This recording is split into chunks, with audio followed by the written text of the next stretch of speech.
தாய் வீடு மார்ச் 2025 உலக பெண்கள் நாள் 2025. எழுதியவர் நவஜோதி ஜோகரட்னம். வாசிப்பவர் கீதா சத்யகுமார். உலக பெண்கள் நாளுக்காக துணிவுடன் போராடி அளப்பரிய தியாகங்களை மேற்கொண்ட அனைத்து பெண்களையும் இவ்வேளை நினைவு கூர்ந்து தலை சாய்த்து வணங்குகின்றேன். இந்த 2025 ஆண்டிற்கான சர்வதேச பெண்கள் நாளின் கருப்பொருள் ஆக்சலரேட் ஆக்ஷன் என்பது பாலின சமத்துவத்திற்காக சேர்ந்து துரிதமாக செயற்படலாம் என்பதை உணர்த்துகிறது.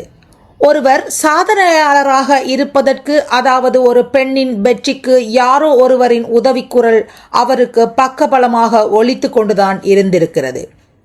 அத்தகைய சந்தர்ப்பம் வீட்டில் இருந்துதான் உருவாகி இருக்கிறது. குடும்பத்தில் உள்ள தாயாக இருக்கலாம், தந்தையாக இருக்கலாம், சகோதரியாக இருக்கலாம், சகோதரனாக இருக்கலாம். துணைவருடைய உதவியோ அல்லது மகனுடைய உந்துதலோ அதற்கு பின்னால் நிச்சயமாக இருந்திருக்கலாம். அந்த வகையில் ஆண் பெண் சமத்துவத்தை உணர்ந்து நாம் செயற்பட்டு இந்நாளை முன்னெடுப்பது பொருத்தமானது என நம்புகின்றேன். பெண்களுக்கு ஏற்படும் வன்மங்கள், அநீதிகளுக்கு எதிராக கண்டனத்தை நாம் வழங்க வேண்டும். அது பெண்ணாக மட்டுமன்றி யாராக இருந்தாலும் பரவாயில்லை, அதற்கு குரல் கொடுக்க வேண்டும். பெண்கள் தினத்தை கொண்டாடும் இத்தினத்தில் நாம் பெண்களாக பிறந்ததை எண்ணி பெருமிதத்தோடு இருக்கின்றோம். மங்கையராக பிறப்பதற்கே நல்ல மாதவம் செய்திடல் வேண்டுமம்மா என்ற கூற்றுக்கு இணங்க நாம் எல்லோரும் பெருமிதமடைய வேண்டும். பெண் என்பவள் பொறுமையின் சிகரம் என்று கூறுவார்கள். ஒரு தாய் எவ்வளவு பொறுமையை கடைபிடிக்கின்றாள் என்பதை நாம் குறிப்பாக அவதானிக்க முடிகின்றது. ஒவ்வொரு பெண்ணும் அந்த தாய்மை நிலையை அடையும் போது அது தானாகவே உருவாகிவிடுகின்றது. எனவே இளையவர்களுக்கு பொறுமை இல்லை என்று கூறுவதை விட, அவர்கள் அந்த நிலைக்கு வரும்போது அவர்களிடம் இவை இயல்பாகவே வந்துவிடும். இந்த வேளையில் ஒவ்வொரு பெண்ணுக்கும் மகளிர் தின வாழ்த்துக்களை கூற விரும்புகின்றேன்.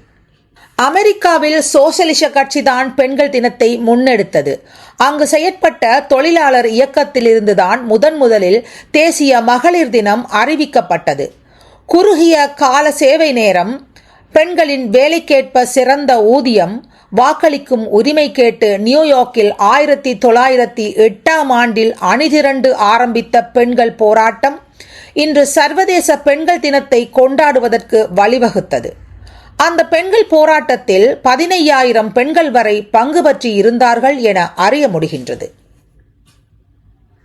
மகளிர் தினத்தை சர்வதேச மயமாக்க வேண்டும் என்ற சிந்தனை கம்யூனிச ஆர்வலரும் பெண்கள் உரிமைக்காக குரல் கொடுப்பவருமான கிளாரா ஜெட்கினிடமிருந்து உதயமானது. அவ்வேளையில் ஹோபன்ஹோலில் நடந்த உழைக்கும் பெண்களுக்கான சர்வதேச மகாநாட்டில் இதனை அவர் முன்வைத்து பேசிய வேளை அதனை ஏற்றுக்கொண்டு முன்னெடுத்தார்கள். அங்கே 17 நாடுகளை சேர்ந்த 100க்கும் மேற்பட்ட பெண்கள் அம்மாநாட்டுக்கு சமூகம் அளித்திருந்தனர் என அறிய முடிகின்றது.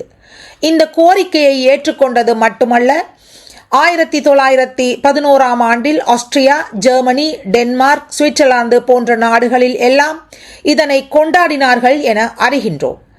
இதனை நினைவிருத்தி தொழில்நுட்ப அளவில் 2011 111வது சர்வதேச பெண்கள் நாள் கொண்டாடப்பட்டதையும் குறிப்பிட்டு கூறலாம்.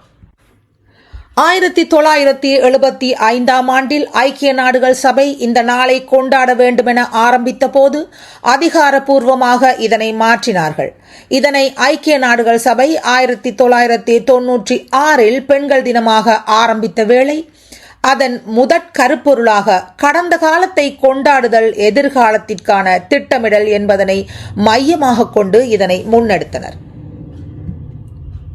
1917 ரஷ்ய பெண்கள் உணவும் அமைதியும் என்ற பெயரில் புரட்சி போராட்டத்தை தொடங்கும் வரை இந்த திகதி, அதாவது மார்ச் மாதம் 8 என்பது நடைமுறைப்படுத்தப்படவில்லை. அவர்களின் அந்த 4 நாட்கள் இடம்பெற்ற போராட்டத்தில் தான் கிரெகோரியன் நாட்காட்டியில் காட்டப்பட்ட மார்ச் மாதம் 8 பெண்கள் நாளாக உறுதிப்படுத்தி கொண்டார்கள் என்பதனை பார்க்க முடிகின்றது. மகளிர் தினத்தில் ஊதா நிறத்தை தான் பயன்படுத்துவார்கள். ஊதா நிறம் நீதி மற்றும் கண்ணியத்தை குறிப்பதனால் சர்வதேச பெண்கள் தினத்தில் ஊதா நிற ஆடைகளையே அவர்கள் முக்கிய நிறமாக பயன்படுத்துவதை அவதானிக்க முடிகின்றது. மகளிர் தினத்தை கொண்டாடும் இந்த வேளையில் பெண்களாகிய நாம் சுயமரியாதையாக இருப்பதை நாம் வெளிப்படுத்த வேண்டும். எந்த இடத்திலும் யாரும் உயர்ந்தவர்கள் இல்லை என்பதை நினைவிருத்த வேண்டும். அதுதான் பெண்கள் குறித்த சுயமரியாதை என்பதை நாம் உணர்ந்து கொள்ள வேண்டும். எங்கே சுயமரியாதை கிடைக்கின்றதோ அங்கே அவள் மகிழ்ச்சியாக இருக்கின்றாள். எல்லோரும் சமம் என்பதை சமூகத்தினால் போற்றப்பட வேண்டும். பெண் என்ற அடையாளத்தை சமூகம் சுமத்தி கொண்டிருப்பதை விடுவிக்கும் போதுதான் அங்கே சுயமரியாதை ஒரு பெண்ணுக்கு கிடைக்கின்றது. பெண்கள் முன்பை விட பல்வேறு தளங்களில் முன்னேறிக் கொண்டு வருகிறார்கள். ஒவ்வொரு பெண்ணும் தத்தமது திறமைகளை அற்புதமாக வெளிப்படுத்தி வருகின்றமை போற்றுதற்குரியது. அவர்களின் பெருமைகள் குறித்து பல சந்தர்ப்பங்களிலும் உரையாடியும் வந்திருக்கின்றோம். ஆனால் புதிய அலையாக இடம்பெற்று கொண்டிருக்கும் தற்போதைய இளம் சமுதாயத்தினரின் சிக்கல்கள் எமக்கு புரிவதே இல்லை. இளையவர்கள் சிறப்பாகத்தான் வளர்ந்து வருகின்றார்கள். படிப்படியாக அவர்கள் மிகவும் முன்னேறிக் கொண்டுதான் இருக்கின்றார்கள். கனடாவில் 28 வயதுக்கு குறைந்த 63 இளையவர்களின் இலங்கை, இந்தியா தற்கொலைகள் ஒரு வருடத்தில் இடம்பெற்றிருக்கின்றன. அதிலும் கூடுதலாக பெண் பிள்ளைகளின் தற்கொலைகள் இடம்பெற்றிருந்தமை தெரிய வந்துள்ளது. பெண் பிள்ளைகளின் உடல்களை பிரேத பரிசோதனை செய்த வேளை சினை முட்டைகள் காணப்பட்டதாகவும் அவை அவர்களின் மாதவிடாய் காலத்தில் அதிகமாக இடம்பெற்றிருக்கின்றன. இத்தகைய வைத்தியர்களின் அறிக்கை மூலம் தெரிவிக்கப்பட்ட தகவல்கள் எம்மால் கவனிக்கப்பட வேண்டியதொன்றாகும். மாதவிடாய் வருவதற்கு 3 நாட்களுக்கு முன்பும் மாதவிடாயின் போதுள்ள 3 நாட்களும் அதற்கு பின்னர் 3 நாட்களும் அதாவது 9 நாட்களும் மிகவும் உக்கிரமான காலகட்டம் எனவும் அவ்வேளைகளில் பெண்களுக்கு கவனிப்பு அவசியம் எனவும் அறிய முடிகின்றது. வாழ்க்கையில் வெற்றி என்பது தானாக வந்து வெற்றி வாகை சூடுவதில்லை. யாரிடமிருந்து அந்த சந்தர்ப்பம் கிடைக்கின்றதோ அதனை பயன்படுத்தி கொள்ளும் போது வெற்றி கிடைக்கின்றது. நாளைய உலகம் உனக்காகத்தான் என சூழலை பயன்படுத்திக் கொள்ள வேண்டும். ஒவ்வொருவரும் தாங்கள் விரும்புவதை செய்து கொண்டிருப்பதுதான் மிக பெரும் நிறைவை தரும் என கொள்ள வேண்டும். பெண்களுக்கு எதிரான குற்றங்கள் எங்கே நடக்கின்றனவோ அங்கே பெண் உரிமைக்காக போராடுவதும் போராட்டத்தின் நியாயங்களை சமூகத்திற்கு எடுத்து கூறுவதும் தான் உண்மையான பெண்கள் நாளாக நாம் கொள்ளலாம்.